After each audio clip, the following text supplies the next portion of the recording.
G'day mates, and welcome to a new series on my channel. This one's a little different than most of my other series. All of my other series that are currently up, in fact.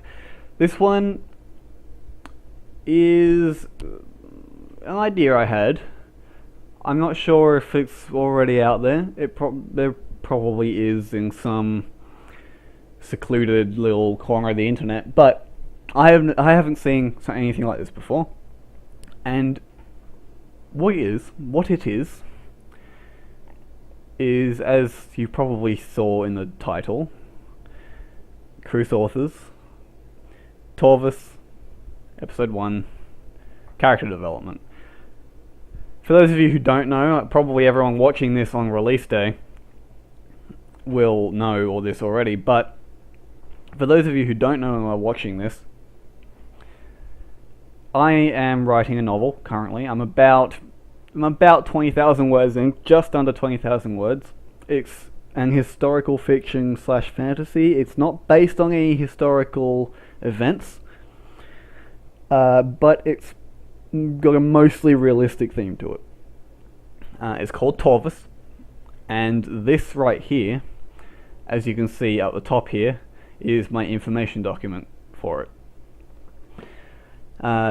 What I hope to cover in this series, the intention of this series is to provide, well, mainly to provide other inexperienced novelists with the opportunity to see how I go about writing, and in general to show what I find very interesting process of writing a novel, and it will give me the chance to compare with other people. So it's a very in-depth process. There is a lot of detail that you have to go into just to write something with very little detail, in fact. And that's what I aim to show here. In this series, I will do my very best to avoid major spoilers or key parts of the plot for a couple of reasons. Firstly, I don't want to ruin the story of the novel for people who may want to read it when it's published. And I don't want to give anyone a chance to steal my ideas. So I'm putting this out on the internet, knowing that the things that I put out can be stolen fairly easily by other writers or what have you. But I'm doing this at the risk of that, which is why there will be no major spoilers or anything. So you don't have to worry about that if you just don't want spoilers in the first place. Now my throat is a bit stuffy today, so I'm not totally sure how that's going to go, but I do have my water here, so it's all good. One last point on the series is that it's going to be sporadic. So there's not going to be any regular schedule, and I'm just going to do them when I have an idea for it. If I have multiple ideas for multiple episodes in a row and manage to do them, let's say I just do a whole bunch all in one go, I will release them on a weekly basis. But if I don't have ideas for a month, I won't do this series for a month. That's how it's going to go. Hopefully this will be released 2 days after I record this, on the 6th of March. Hopefully it will be released, depending on how it goes and how I feel about it and how lazy I am in editing it. So this right here is something I've set up for myself to refer to when I write my novels. So this is the last in a long line of these case files, as you can see up here. And I actually need to name this. I've gone ahead and given him a name. I've assigned a name and a gender to this particular person, but the rest of the character I have pretty much no idea about. I have vague ideas as to how he's going to slot into the story, but nothing concrete at the moment. So this whole episode is going to be me showing the process of making a character. He's not yet a major character. He may be in the future, but that shouldn't detract at all from the process that I'm going to take you through, because every character has to be developed with the same amount of detail as every other character. This character is going to have the same amount of detail, although he's not a super important character right now. He may be later, and that is why I have to give him the same amount of detail as I would to my main character, who has pages and pages of backstory. I'm not going to do that in this episode. This episode is purely the very basics, and all that. I realized just before starting this episode that I didn't have a gender anywhere in this case file, which I found rather amusing considering it's one of the most important things you could possibly provide in terms of information on a person. So this man, Edward Wright, he's going to fit... Whoops. Oh, by the way, I don't have the navigation bar on over here. I usually have the navigation bar on because it makes it a lot easier to navigate, hence the name. Because there are spoilers in the navigation bar, so I don't want to do that. But this character, Edward Wright, he fits into the story at some point, and I'm going to go through making him so that I can more easily, more smoothly transition him into the book. So his age. And in fact, let me write his history first. Let me write just a little bit of his history. So my idea currently, I have a single idea, is that Wright was originally, I can't type, started as a highwayman. I should probably give you some backstory on the book. I just realized that. You know, I thought I was totally prepared for this episode. Turns out I was wrong. How often does that happen? Pretty often. I'm an idiot. So Torvus, the book Torvus. It's eponymously named, so the main character, his name is Torvus. It's based in medieval England, in a fictional version of medieval England. It's called England, but I've never been to England, and I haven't studied medieval England a hell of a lot. I know I've done research. I've done as much research as I can to make it fairly realistic, but places, all that kind of stuff, the geography of it, aside from the shape, everything else is different. It's just whatever I feel like making it. So I've taken some liberties with that. So it's based in medieval England, around Torvus, who is a very grim, dark character with a very dark history. Many layers deep, in fact, of history. And he starts off on a quest for revenge. Edward Wright comes in long after that quest is finished. And I say quest, it's a loose term when I say quest. I mean quest as in, it's his own personal vendetta. So Wright is going to fit in later in the story. So he originally started as a highwayman. Highwayman, not men. And he is now, at the time of the beginning of Torvus, he's now a reformed bandit whose ideologies have changed from killing and thievery to, how about this, betterment of the working class. And so the reason for that, let's say the reason for that, now this is as far as I got with my plans for this episode. From here on out, it's just my brain working. So why? Everything's got to have a reason. Everything in the novel has to have a reason.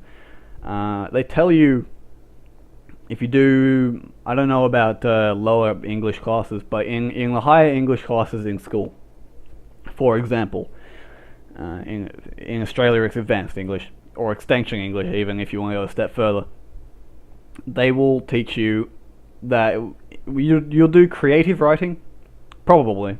I'm talking from a purely Australian point of view here. They taught us creative writing, and every now and again for half-yearly and yearly tests, exams, we would have to do our own creative writing, and we could, plan everything for that. They would teach you for a short story, for a school-level short story, so it may be a 2 or 3 page short story, because they usually don't expect that much from a short story. They only expect a lot from essays, which in Australia, the minimum for the HSC is usually about 8 pages, but that's irrelevant. For a short story, they will teach you that everything you put in there, every object that you mention, has to have a reason to be there. If you mention a blade of grass, it's got to have a reason. There's a reason why you've mentioned it. If you've mentioned it, it has some sort of significance. It's the same with a novel. Not quite on the scale of that. If he opens the door doesn't have to have a super huge amounts of significance. It's purely a door. You walked into the inn. The inn is not significant aside from the fact that you walked into it. But I'm bad at spelling apparently. In people's history, with their personalities, their mannerisms, everything has to have a reason to happen. With Torvus, I went through a lot of this kind of stuff where I would think of something, I really like it, but then I'd have to come up with a reason why. And that's how he kind of turned out to be a very grim character. Is that I had this vision of him, and that's how he has a really grim, dark history. I had this vision of him originally that was generally grim, but when I went through his personality, how I wanted his personality to be, and it's actually fairly the character of Torvus is modeled a decent amount off of myself. He is more of an archetype of myself, but his personality, his favorites, all that kind of stuff, is largely modeled off of me. So it was a lot easier to make Torvus than it was to make a lot of the other characters. But when I went through his history, I realized that, hang on, he's got this mannerism that goes in this way, but why? And so I'd have to go back and make an event that caused that. He's often very sarcastic, and he's very generally quiet but powerful. And he's very smart. He's very intelligent. The reason for that is in his backstory. Things have happened in his past, multiple things have happened in his past that have forced him to question his way of life, and that has led to these sorts of things. So, why has this Edward Wright character been reformed from being a highwayman?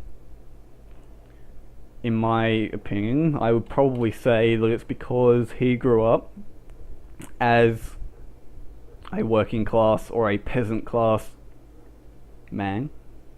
boy, and saw around him lots of poverty, and then maybe experienced a visit from a baron or a king passing through, something like that, and saw how well off they were in comparison to the people around him. He didn't see it as fair. He turned into a highwayman because he was so impoverished that he just needed to help support his family, but then started to regret his actions and saw another way out. And this is where he'll fit in with the story. So let me just write all that in, and I will be right back. Alright, so I'm back. So I've added in everything I just spoke about right here, and I realized there was something more I wanted to say. So in real life, throughout my life, I've noticed that people aren't just black and white, good or evil. Good people will often be good for a reason, and the same goes for bad people. However, everybody has morals. Having been an outcast all of my life, I was for the longest time a subscriber to the black and white opinion. Recently though, I've noticed that the people around me, the people I used to hate and look down upon for being immature and petulant, have grown up a little. I realize that although their behaviour may not be deserving of respect just yet, they still have the morals passed on to them from their parents.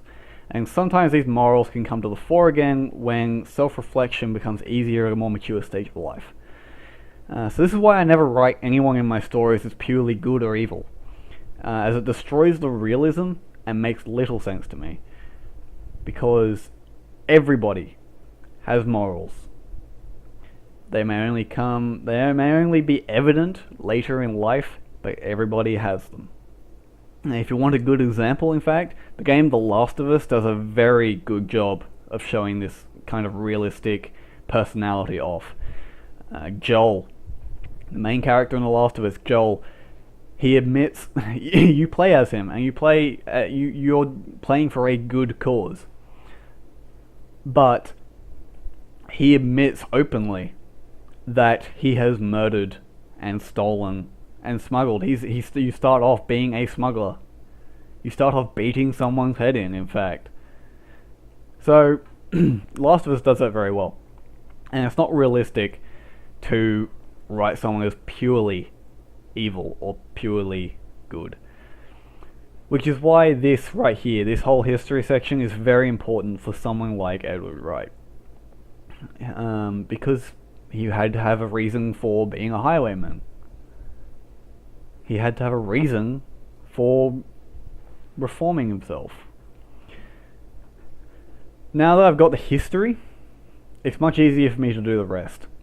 So, he's gone through all this. Right. He's, at this point, right, he's watched a convoy pass through his town escorting a baron, and he began to see his lot in life as unreasonably unfair. That suggests that as a peasant, he'd probably be at least about, 25 in terms of age at the time of that happening. But at the time of the story starting, everything in these, as I said, is based at the very time that Torvus begins. So, that would be about 25. Joined a local band of highwaymen and bandits so that he could better support his family. You wouldn't stick with them for 3 months. It's unlikely. In medieval times, the medieval times were renowned for being very slow moving. In fact, technologies developed very slowly. A lot of things in medieval times remained the same or very close to the same, very similar, for a long time. And so he probably will stay with this band of highwaymen for, let's say, 3 years. So that will make him 28 by the time he left. So he's been working to raise up the people of his community for a year now. He's 29. There we go. 29. And this is getting to the point where his community, he's starting to branch out from his community.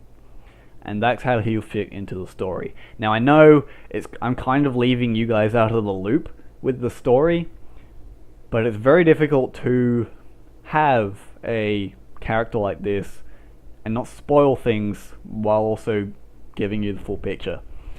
So you just have to bear with me on that. His height, he's a peasant. I'm going off with things like height, with things like age, height, weight. I'm going dominant side, eye, all these things, all these physical things.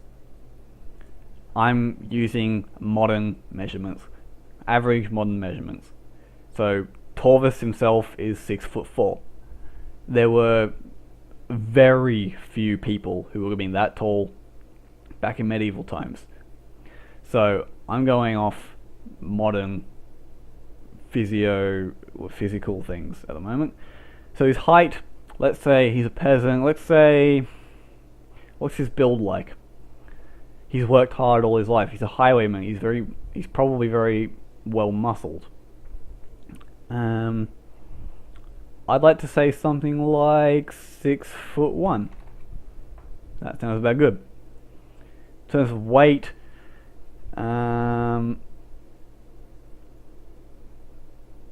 look, I'm 70 kilos. I'm 6'4". I'm not super muscly. In fact, I'm pretty skinny. Let's say something like 90 kilos. For now, I'm going off kilograms. I will be right back. Okay, I'm back. So, 90 kilos. I don't know how... I'm actually not very good with estimating weight, so I might revise that later, but that's alright. Occupations. Started off as... He's a wheelwright. So he started off as a wheelwright. That's why he's called Wright. And became a highwayman. And then...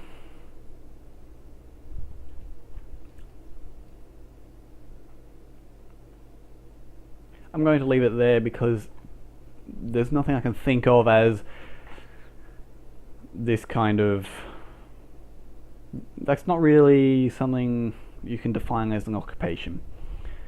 His dominant side... I haven't got anyone with a left side dominant, so I'm going to say left side and eye dominant. Visual acuity, which is your sight, how well you can see. I'm going to say 20/20, dead on average. Visual reaction time, I'm not going to do these two just yet because they require a little bit more research. I will add them in. I will do I will show you my process of research later, but for now I'll leave these blank. Temperament. I want to say for someone like that, he started off with quite the temper, but has honed it down. So I would say cool, calm, collected. Let's say something like that. Cool, calm, collected. There you go. Done. Now these, some of these are irrelevant. Sexual orientation, probably not relevant at all, but I still have it. Social energy orientation, what I mean by that, I couldn't think of a good word, and I like to make things sound pompous. So what I mean by that is introvert or extrovert. He's going to be an extrovert. Sexual orientation, mostly normal, so heterosexual. He's not a super out there character. Mostly a fairly average kind of person for the time. Keep in mind, not everyone in my book is heterosexual, but I'm not going to spoil anything.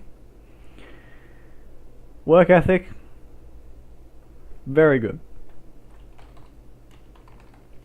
He is dependable, hardworking, and what's the word? What word should I use right here?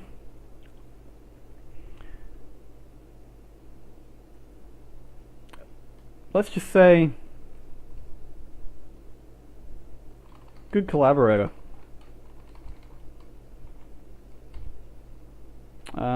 Whoops. I guess that's...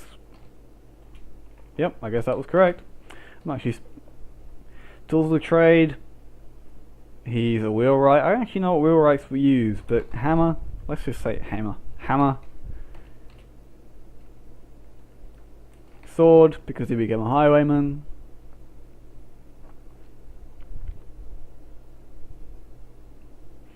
I'm just thinking. Most highwaymen wouldn't have been able to afford a sword, and he was very impoverished. But at this point, he has helped his entire community through one way or another. I haven't decided on that yet. He's helped his entire community up out of the dregs of society and he's now branching out. So he's probably one of the most well-liked and well-respected people in that community. So I'm going to keep him with a sword. I think that's a perfectly alright thing to have. Should he have a shield? A buckler of some sort? No one in my story has a buckler yet. There you go.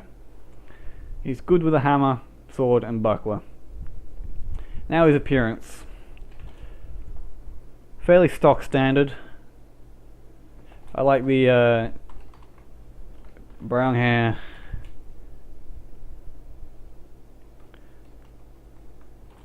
Kept well groomed.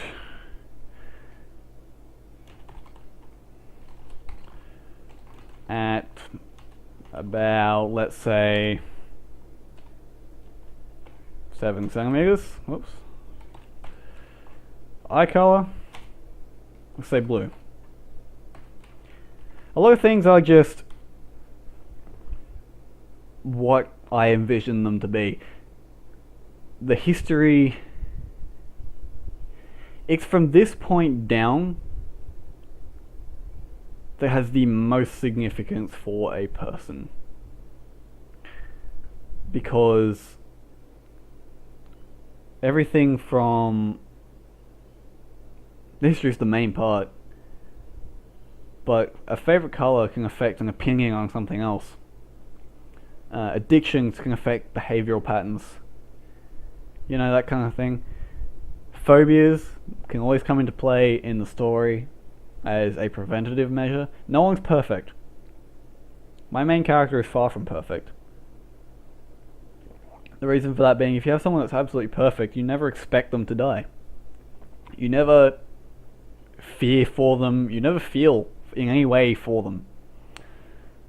I don't particularly want to give you an example of that because that would be a bit of a... that would be being a bit of a dick. But I could give examples. And I'm sure you can think of your own.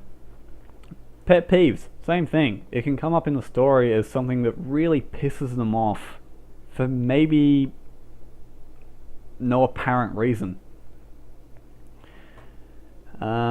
Voice isn't super important, but it does add to his, his character, his presentation. Skin tone, fair, but well tanned. He works outside a lot of the time, he's going to be tanned. His face, short and fairly wide.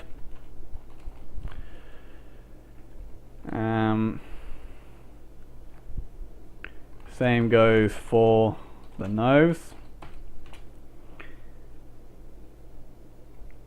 Has a, let's say, neat beard extending into sideburns with no moustache.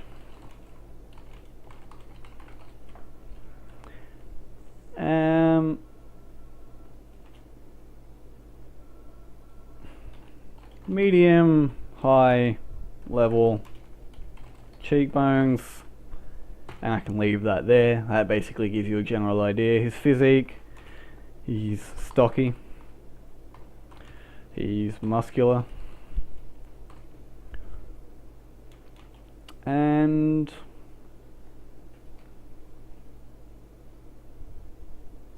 kind of well built. I like using that phrase, well built, because it implies that he's filled out, and maybe slightly more technical way than just saying filled out. Clothing. When it comes to clothing, I have to go into a lot of detail to describe a set of clothes. So usually, unless it's a super major thing that has to be addressed, such as for Torvus, I will do something like this.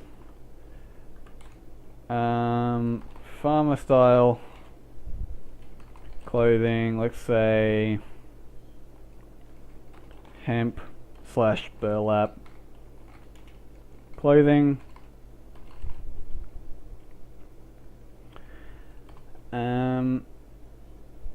Generally typical wow, voice crack. Generally typical of a peasant. There you go. So his voice, someone like this. This is where I can do some research. In fact, favorite color first. His favorite color, I like the idea of his favorite color being a light brown. There you go, light brown. Light brown for me is his favorite color. He's grown up in a very brown environment. He's a wheelwright in amongst a lot of farmers. There's probably a lot of green, but there's also a lot of brown. Alcohol preferences. No, did I say his farm? No, I say he's wheelwright. That's right. Alcohol preferences. The usual. Ale, whiskey,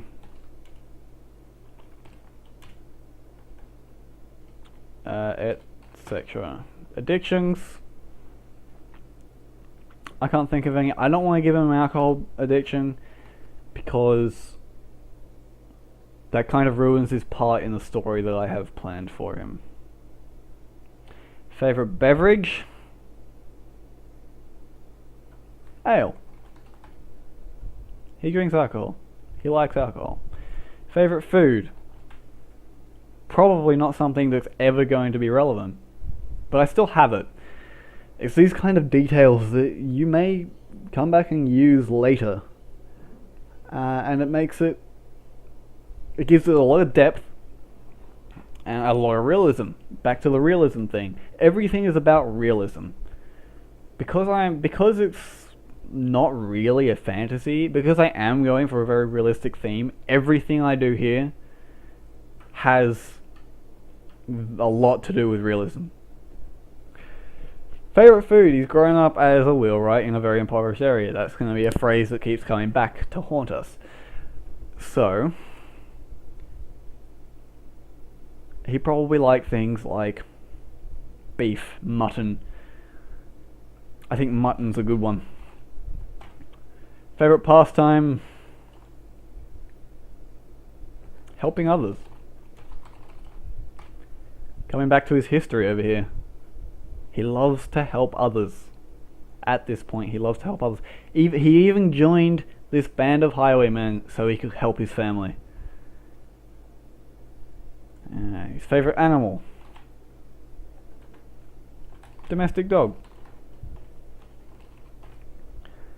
Phobias, they're a bit more difficult to think of. Sometimes I need to put a lot more history into someone before I can give them a phobia. Pet peeves, another thing. Those anticipatory tics. So that's just everyone's usual. Sweats profusely.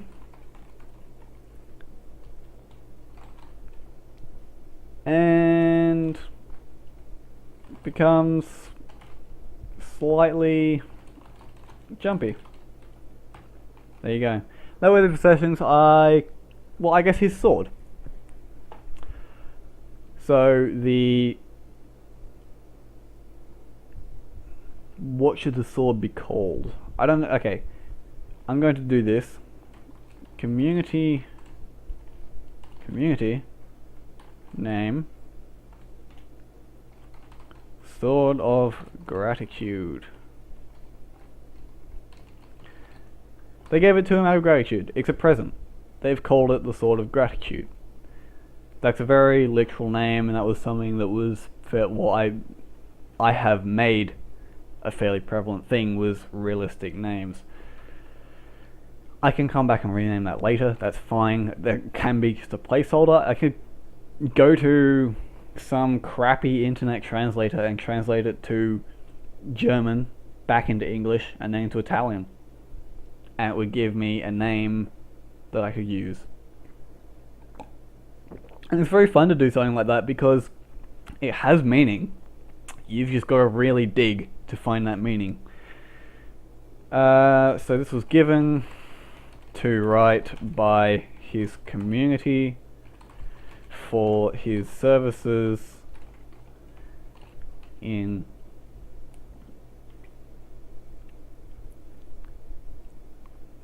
for his services. There you go. That's all that needs to be said. He can have more noteworthy possessions. Torvus has 2 currently. Noteworthy possessions don't include, and I'm not included. They have to have some meaning outside of purely being a weapon, for example. Torvus's weapons are axes. He dual wields. Now, there's a reason for everything. I know dual wielding was not very common in medieval times, and I know that it was not very useful. But Torvus is a bit of an odd character. He dual wields axes, and there's a reason for that. One-handed axes that are a slightly unconventional design,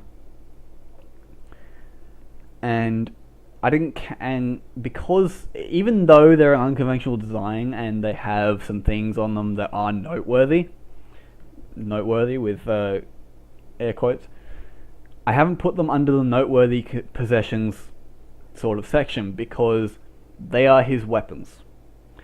Now this has a lot more significance than just a weapon. It was given to him by the community for his services in raising them up and helping their society.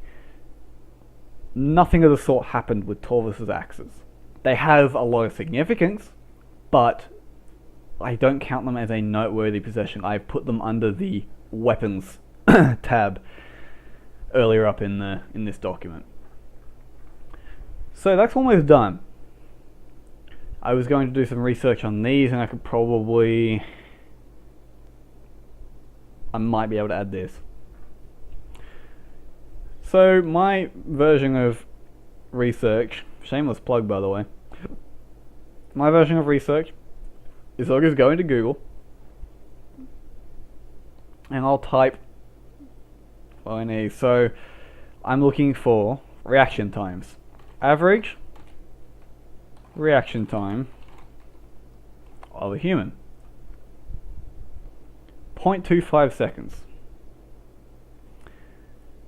So I'm going to say he's trained with a sword.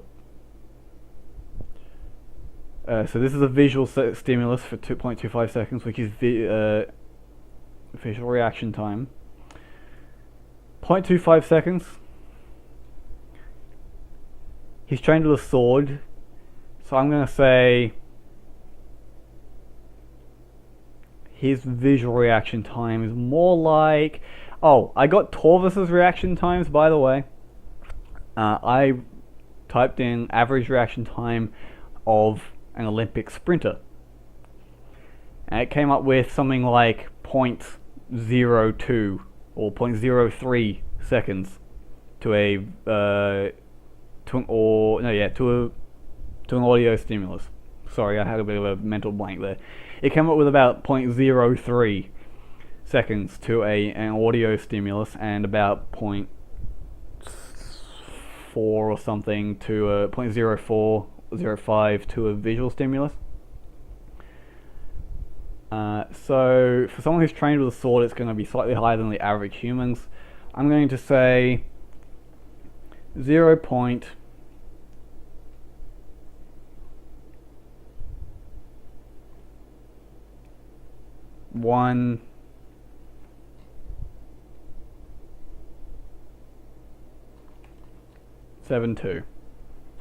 172 milliseconds. Now, if I'm pretty sure I'm correct in saying that 0.172 seconds is 172 milliseconds. If I'm wrong, feel free to correct me. Auditory reaction time, what was that? 0.17 on here? 0.15.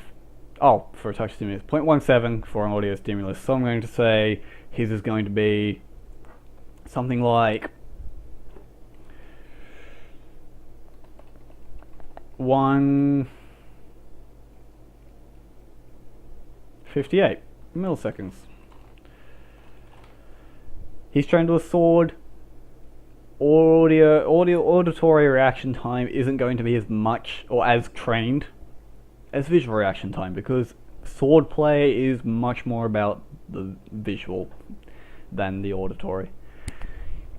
And I think that's it. I'm not going to put the phobia or pet peeve in just yet, because I would have to further develop his history.